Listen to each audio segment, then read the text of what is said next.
Bismillahirrahmanirrahim. Assalamualaikum warahmatullahi wabarakatuh.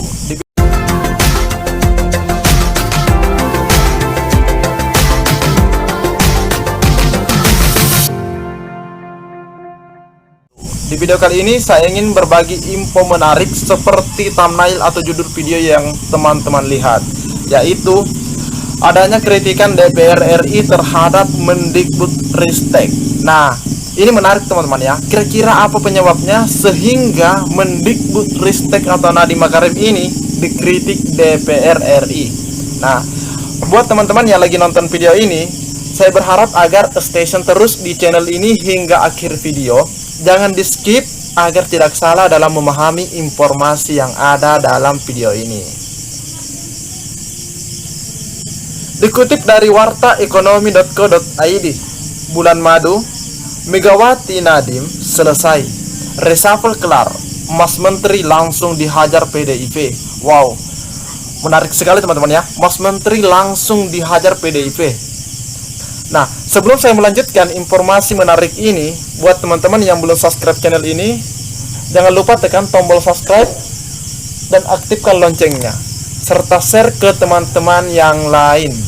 Dan buat teman-teman yang sudah tahu informasinya, sudah dapat informasinya sebelumnya, silahkan di-share videonya lalu abaikan. Ketua DPR Puan Maharani tak sungkan kasih wejangan keras ke Menteri Pendidikan, Kebudayaan, Riset, dan Teknologi Nadiem Makarim di momen Hari Pendidikan Nasional kemarin. Padahal 2 pekan lalu Nadiem baru saja diangka-angka Megawati. Puan sepertinya tak mau memanja mantan bos Gojek tersebut. Muncul pertanyaan, kira-kira apa yang menyebabkan Puan begitu keras ya dalam memberikan wejangan atau bahkan bisa dikatakan kritikan terhadap Menteri Nadiem Makarim. Kritik Puan ke Nadiem disampaikan melalui keterangan pers. Wow, ini juga disampaikan pada keterangan pers teman-teman ya, yang disebar ke media kemarin. Ketua DPP PDIP ini menyoroti angka anak putus sekolah yang tinggi selama pandemi COVID-19. Nah, ternyata yang pertama kali di sini disebut permasalahannya adalah mengenai putus sekolah.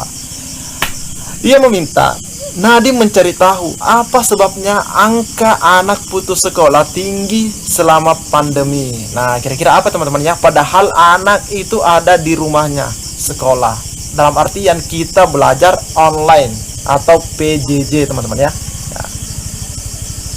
Apakah karena terkendala pembelajaran jarak jauh atau anak berhenti sekolah karena persoalan ekonomi keluarga akibat pandemi? Tanya Puan. Jika masalahnya ada di infrastruktur PJJ seperti akses internet dan perangkat pendukung lainnya, dia minta agar Nadiem segera membenahi itu. Ya, ini dibenarkan juga teman-teman ya, jika memang permasalahannya di situ, karena tidak sedikit juga siswa-siswi kita atau anak didik kita itu tidak bisa belajar karena adanya permasalahan kuota ya. Menurutnya itu adalah syarat mutlak yang harus dipenuhi pemerintah, sehingga kesenjangan infrastruktur PJJ atau antar daerah tak terjadi. Nah, ini juga benar sekali teman-teman ya, apa yang disampaikan Ketua DPR RI ini. Selain infrastruktur, Puan juga mengingatkan efektivitas PJJ, kualitas tenaga pendidik, peserta didik, dan materi pembelajarannya. Bila tidak ada tindakan, maka kesenjangan pendidikan bisa semakin lebar kritiknya. Nah, ini memang hal-hal yang disampaikan oleh Puan Maharani, memang hal-hal yang sangat penting teman-teman ya dalam dunia pendidikan, yaitu masalah efektivitas, tentang kualitas tenaga pendidik, tentang keadaan peserta pendidik, dan materi pembelajarannya. Mantan PMK ini menegaskan pendidikan adalah hak dan kebutuhan dasar. Pendidikan akan menentukan terwujudnya nasional and karakter building. Nah, jadi pendidikan ini memang hal yang penting teman-teman ya. Sikap Puan ini seakan bertolak belakang dengan kemesraan Nadiem dengan Ketua Umum PDIP Megawati Soekarnoputri. 2 pekan lalu, saat itu, Nadiem menemui Mega di kediaman Ibu Banten tersebut di Jalan Teuku Umar, Jakarta Pusat. Dalam pertemuan itu, Nadiem dan Mega sangat mesra. Keduanya bahkan sempat selfie bersama. Nah, ini memang tersebar di media sosial, teman-teman ya, fotonya.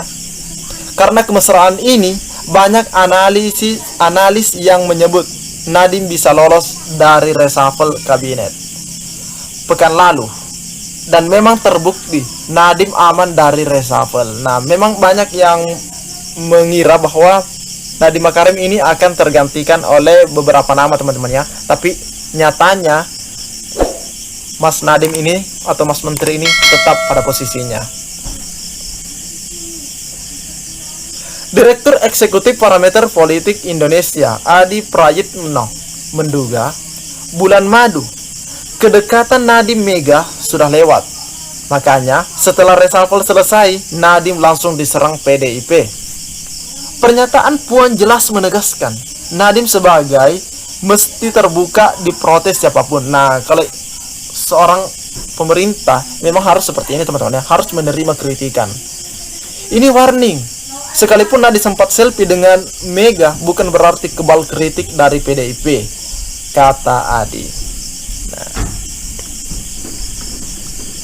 Sementara pengamat politik Universitas Al-Azhar Indonesia, Ujang Komarudin, menilai PDIP tengah memainkan strategi tarik ulur dengan Nadiem. Ada yang menarik, ada yang mengulur. Nah, ada yang menarik, ada yang mengulur, katanya. Itu biasa dilakukan di dunia politisi Indonesia. Pertemuan dengan Megawati itu kan dalam rangka reshuffle. Setelah dilantik, mulailah dikritik, mulailah kritik dimulai. Dalam politik itu tidak ada makan siang gratis. Oh, kira-kira maknanya ini apa, teman-teman ya?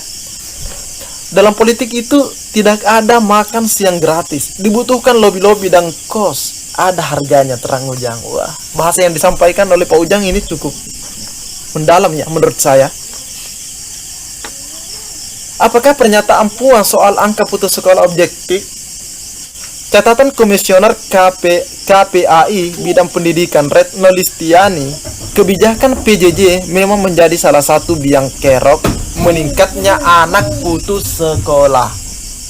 Sayangnya masalah ini tak kunjung dicarikan solusi oleh pemerintah. Ya, memang katanya banyak siswa-siswi kita yang putus sekolah di masa-masa pandemi ini, teman-teman ya. Faktor lain adalah masalah ekonomi. Dalam data KPAI selama 2020 ada 21 kasus karena menunggak biaya SPP. Lalu 119 kasus putus sekolah karena menikah. Sedangkan pada Januari sampai Maret 2021 ada 33 kasus anak putus sekolah karena menikah, 2 kasus karena bekerja, sebanyak 12 kasus karena menunggak SPP, dan 2 kasus karena kecanduan gadget. Nah, ini yang terakhir ini memang parah, teman-teman ya. 2 kasus kecanduan gadget ini memang hal yang parah, teman-teman. Karena kenapa? Bayangkan bahkan dari siswa atau siswi di kelas 1 SD atau MI saja itu sudah banyak yang kecanduan gadget ini.